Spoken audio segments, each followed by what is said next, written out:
This week, a pilot writes, I was on the last day of my reserve assignment with the double deadhead back to domicile.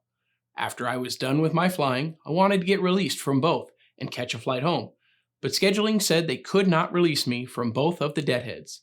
Is this correct? To answer, yes, scheduling is correct. However, there is a few caveats to this rule.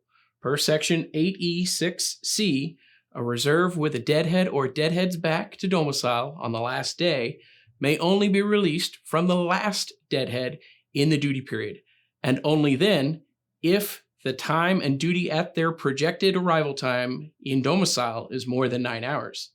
If these benchmarks are met, a reserve can request release at the station from where the deadhead departs, as long as they have not been reassigned and in accordance with Section 5S4.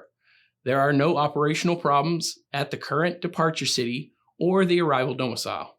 So in your case, scheduling could only release you from the last deadhead, not both, and only then if the provisions of this section were met.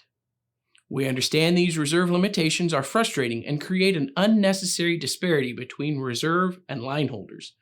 As a result, SWAPA's Contract 2020 proposals expand the provisions of this section to allow for a release from a full or partial series of deadheads, while also shortening the duty time restriction at the arrival in domicile to less than 4 hours.